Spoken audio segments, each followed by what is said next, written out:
Meskipun terus menerima pujian dan penghargaan, kesehatan Marie Curie perlahan mulai memburuk. Selama bertahun-tahun ia terpapar radiasi dalam jumlah besar tanpa pelindungan sama sekali. Pada masa itu belum diketahui seberapa bahaya radiasi bagi tubuh manusia. Mary sering membawa tabung radium di sakunya dan menyimpannya di laci meja tanpa mengetahui efek jangka panjangnya.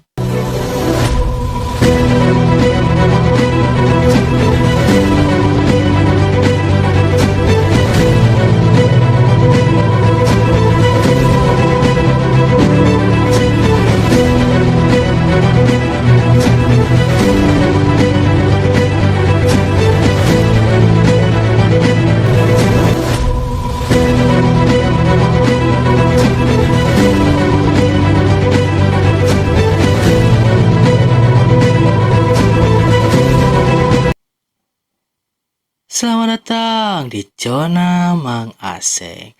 Halo John, terima kasih sudah mampir di video ini. Kali ini Mamang akan menceritakan seorang tokoh ilmuwan di mana ilmuwan ini meninggal dunia akibat dari penemuannya sendiri. Seorang ilmuwan yang namanya tercatat dalam sejarah sebagai penemu radium dan polonium meninggal karena penelitian yang ia cintai. Ironisnya, penemuan yang mengubah dunia juga perlahan-lahan merenggut nyawanya. Ini adalah kisah tragis seorang wanita yang tak pernah mundur dari ilmu pengetahuan, bahkan ketika resikonya begitu besar. Di balik setiap penemuan besar, ada harga yang harus dibayar. Untuk Marie Curie, harga itu adalah kesehatannya sendiri. Apa yang membuatnya bertahan meski bahaya semakin dekat? Bagaimana sebuah penemuan yang menyelamatkan jutaan orang juga menjadi penyebab kehancuran tubuhnya sendiri? Mari kita ikuti perjalanan hidup sang pionir radioaktivitas dari awal pencapaiannya hingga saat ia menyerahkan hidupnya untuk ilmu pengetahuan. Oke, tanpa berbasa-basi kita masuk saja ke ceritanya. Enjoy!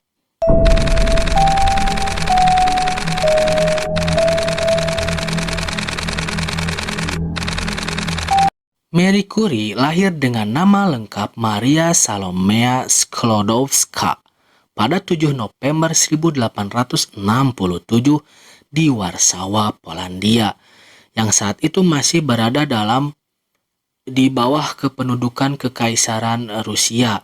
Ia adalah anak bungsu dari 5 bersaudara dalam keluarga yang sangat menghargai pendidikan.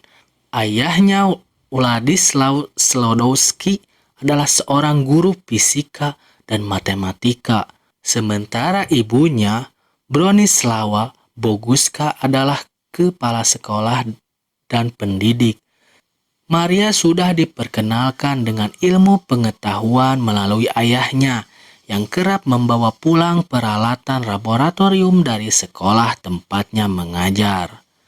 Namun masa kecil Maria bukanlah tanpa kesulitan. Ketika ia berusia 10 tahun, ibunya meninggal akibat tuberkulosis, sementara kakak perempuannya, Julia, meninggal karena tifus. Beberapa tahun sebelumnya, kehilangan kedua orang terdekat ini meninggalkan luka mendalam dalam hati Maria. Di masa remajanya, Maria menunjukkan kecerdasan luar biasa.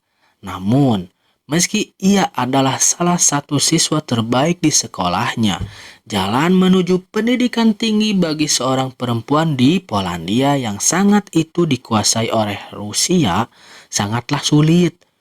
Wanita dilarang bersekolah di universitas resmi, dan Maria menghadapi pembatasan politik dan sosial yang ketat.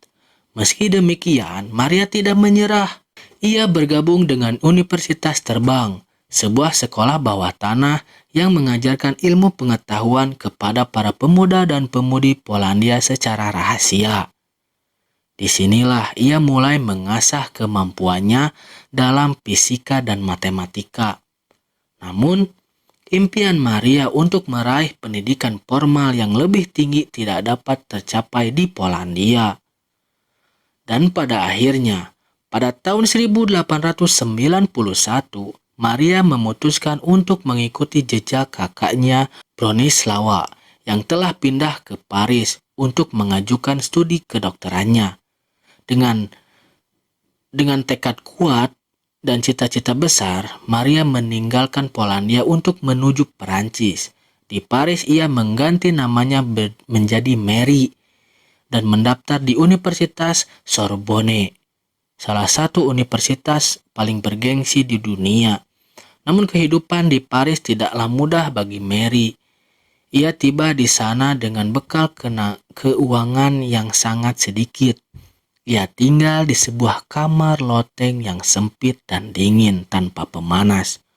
Untuk menghemat uang, ia hanya makan roti, mentega, dan teh, sementara sebagian besar waktunya ia habiskan untuk belajar di perpustakaan atau di laboratorium di Sorbonne. Mary berhadapan dengan tantangan baru di masa itu. Hanya sedikit wanita yang diterima di universitas, dan hampir seluruh teman sekelasnya adalah pria. Namun Mary tetap fokus pada pendidikannya. Dan pada tahun 1893, ia lulus sebagai yang terbaik di kelasnya dalam bidang fisika. Setahun kemudian, ia mendapatkan gelar kedua dalam bidang matematika. Meskipun hidup dalam kondisi yang keras, Mary pada waktu itu berhasil meraih kesuksesan akademis yang luar biasa. Ketekunan dan kecintaannya pada ilmu pengetahuan adalah kunci keberhasilannya. Dan hal inilah yang kelak akan membawanya menuju penemuan-penemuan besar yang mengubah dunia. Setelah meraih gelar di fisika dan matematika, Mary mulai mencari peluang penelitian yang lebih besar di Paris. Pada tahun 1894, Mary diberi tugas untuk mempelajari sifat magnetik berbagai jenis baja. Untuk itu, ia membutuhkan ruang kerja di laboratorium yang lebih besar dan bimbingan dari seseorang yang sudah memiliki pengalaman dalam bidang fisika eksperimental. Atas rekomendasi dari salah satu koleganya, Mary bertemu dengan Pierre Curie, seorang fisikawan muda yang menjanjikan. Pierre pada waktu itu telah dikenal atas karyanya di bidang piezoelektrik, yaitu kemampuan beberapa kristal untuk menghasilkan listrik ketika ditekan. Meski pada awalnya mereka bertemu sebagai rekan profesional, hubungan mereka segera berkembang menjadi lebih dari sekedar kolaborasi ilmiah. Mary dan Pierre memiliki kesamaan dalam hal dedikasi dan kecintaan pada ilmu pengetahuan. Keduanya tak kenal lelah menghabiskan waktu berjam-jam di laboratorium. Di dalam Pierre, Mary menemukan bukan hanya seorang mitra kerja yang sepadan, tetapi juga seorang pria berbagi visi besar dalam mengeksplorasi dunia sains. Setahun kemudian pada tahun 1895 mereka menikah. Di hari pernikahan mereka, alih-alih memakai gaun putih tradisional, Mary memilih untuk menggunakan pakaian kerja laboratorium yang lebih sederhana, melambangkan hidup ilmiah yang akan mereka jalani bersama. Dari sinilah kolaborasi mereka benar-benar dimulai. Pierre, yang pada awalnya fokus pada penelitian kristal, mulai bergeser minatnya untuk membantu Mary dalam mengeksplorasi fenomena radioaktivitas, sebuah bidang yang pada saat itu masih baru dan penuh dengan misteri. Inspirasi ini datang dari penelitian Henry Bosquerel yang menemukan bahwa uranium secara alami memancarkan sinar yang lebih menembus bahan padat. Mary sengaja tertarik pada fenomena radiasi misterius ini, dan ia memutuskan untuk mendalami sifat-sifat zat radioaktif. Bersama Pierre, ia mulai bekerja dengan biji uranium yang dikenal sebagai pitchblende. Namun laboratorium mereka bukanlah fasilitas modern yang lengkap. Mereka bekerja di ruangan yang kecil dan tidak terlindungi. Bahkan seringkali tanpa peralatan keselamatan yang sangat memadai. Meski dalam kondisi yang jauh dari ideal, Mary dan Pierre berusaha keras menyaring elemen-elemen yang tersembunyi dalam pitch blende. Dalam proses yang melelahkan dan membutuhkan berbulan-bulan penelitian, mereka akhirnya berhasil mengisolasi elemen baru yang sangat aktif secara radioaktif, yang kemudian diberi nama polonium, yang diambil dari nama negara asal Mary, yaitu Polandia. Namun, penelitian mereka tidak terhenti di situ saja. Selama penelitian pitch blende, mereka menyadari bahwa ada zat lain yang lebih kuat dari polonium. Setelah bertahun-tahun kerja keras dan ribuan percobaan, mereka berhasil mengisolasi elemen kedua yang jauh lebih radioaktif. Elemen itu kemudian mereka namai radium. Penemuan ini bukan hanya luar biasa, tetapi juga membuka pintu bagi pemahaman lebih lanjut tentang sifat-sifat radioaktivitas. Radium adalah elemen yang bisa menghasilkan energi luar biasa tanpa memerlukan sumber daya eksternal. Pada saat itu, penemuan ini benar-benar mengejutkan dunia ilmiah dan membawa Mary dan Pierre menuju pusat perhatian global. Meskipun kerja mereka mendulang pujian, penelitian ini juga membawa resiko yang tak mereka sadari sepenuhnya pada saat itu. Mereka terus-menerus terpapar radiasi tanpa perlindungan, karena pada masa itu belum diketahui seberapa bahayanya radiasi bagi kesehatan manusia. Berkat penemuan ini, Mary berhasil mendapatkan Nobel pertama, yang dimana Nobel ini adalah Nobel untuk wanita pertama di dunia. Pada tahun 1903, Mary dan Pierre Curie bersama dengan Henry Bosquerel dianugerahi Nobel Fisika atas penelitian mereka tentang radioaktivitas. Mary menjadi wanita pertama yang memenangkan hadiah Nobel, sebuah pencapaian monumental dalam sejarah sains dan emansipasi perempuan. Meskipun Pierre sempat merasa tidak layak menerima penghargaan tanpa menonjolkan peran besar Mary, pengakuan ini menunjukkan betapa pentingnya kontribusi keduanya dalam sebuah penelitian. Namun, meski diakui dunia, kehidupan sehari-hari Mary dan Pierre tidak berubah drastis. Mereka bekerja tanpa henti di laboratorium mereka, seringkali mengorbankan kesehatan dan waktu pribadi demi penelitian. Mary semakin tenggelam dalam pekerjaannya, mengembangkan pemahaman lebih jauh tentang radioaktivitas, yang kemudian akan membawanya meraih Nobel kedua di bidang kimia beberapa tahun kemudian. Setelah meraih Nobel Fisika pada tahun 1903 bersama suaminya Pierre Curie dan Henry Becquerel, pada tanggal 19 April 1906, Pierre Curie tewas dalam kecelakaan tragis di Paris ketika ia tertabrak kereta kuda saat menyeberang di jalan.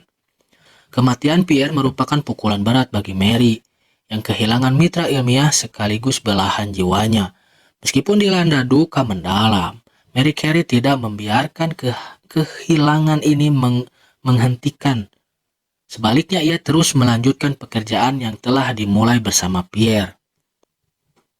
Pada tahun yang sama, Universitas Sorbonne menawarkan Mary posisi yang dipegang oleh suaminya. Ini menjadikannya wanita pertama yang mengajar di Sorbonne, sebuah tonggak bersejarah bagi perempuan di dunia akademik. Mary Curie tetap fokus pada penelitian ilmiahnya, bekerja keras di laboratorium untuk mengungkapkan lebih banyak tentang fenomena radioaktivitas. Pada saat itu, ia mulai fokus pada isolasi radium dalam bentuk murni, yang akhirnya berhasil dicapai pada tahun 1910. Ini menjadi pencapaian ilmiah besar yang berkontribusi langsung pada pengakuannya dengan Nobel kedua. Pada tahun 1911, Marie Curie dianugerahi Nobel Kimia atas kontribusinya dalam penemuan polonium dan radium, serta keberhasilannya dalam mengisolasi radium murni. Dengan prestasi ini, ia menjadi ilmuwan pertama yang memenangkan 2 penghargaan Nobel dalam 2 bidang berbeda, fisika dan kimia.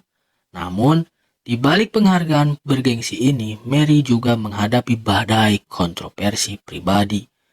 Selama masa ini, media Prancis memusatkan perhatian pada kehidupan pribadi Marie Curie. Ia terlibat dalam hubungan dengan Paul Langevin, seorang fisikawan terkenal yang pada saat itu sedang dalam proses perceraian dengan istrinya. Skandal ini menjadi sorotan tajam di media, menyebabkan reputasi Marie dicemarkan, terutama karena ia adalah seorang wanita asing yang bekerja di dunia yang didominasi oleh laki-laki. Meski dihujani kritik dan serangan pribadi, Marie Curie tetap teguh pada jalan ilmiah yang ia tempuh. Penyerangan terhadap dirinya tidak menggoyahkan fokusnya. Saat ia kembali menerima Nobel, ia memilih untuk tidak membiarkan kontroversi tersebut mengalihkan perhatiannya dari pekerjaan ilmiah yang paling besar.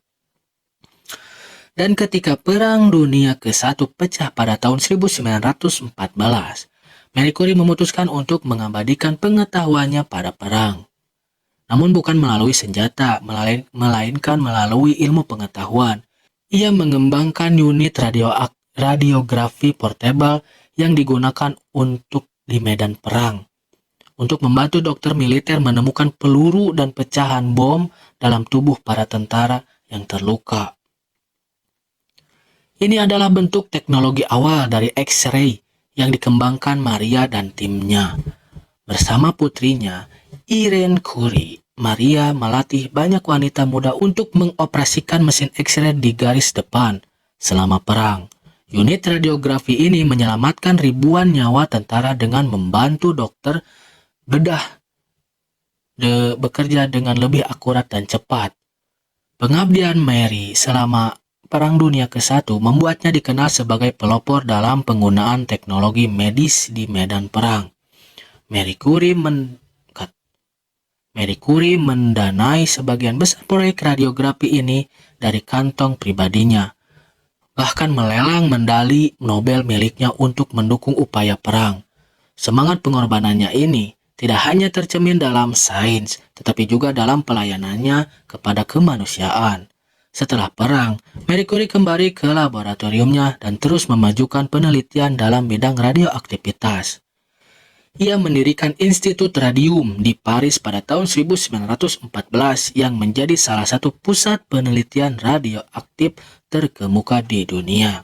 Tempat ini tidak hanya berfungsi sebagai pusat penelitian, tetapi juga pusat pengembangan terapi radiasi untuk pengobatan kanker yang telah banyak menyelamatkan nyawa manusia.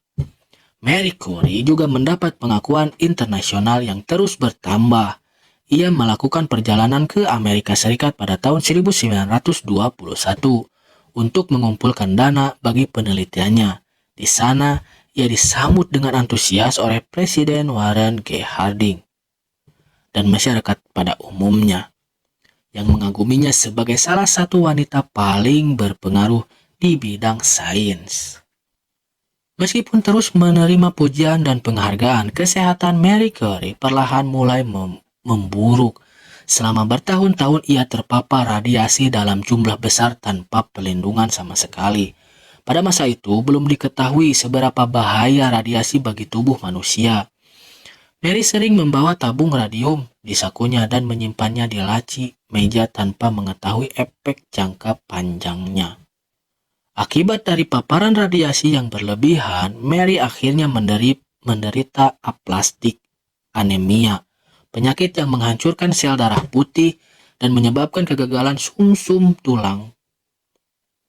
Pada tahun 4 Juli 1934, Marie Curie meninggal dunia di sebuah sanatorium di Passy, Prancis.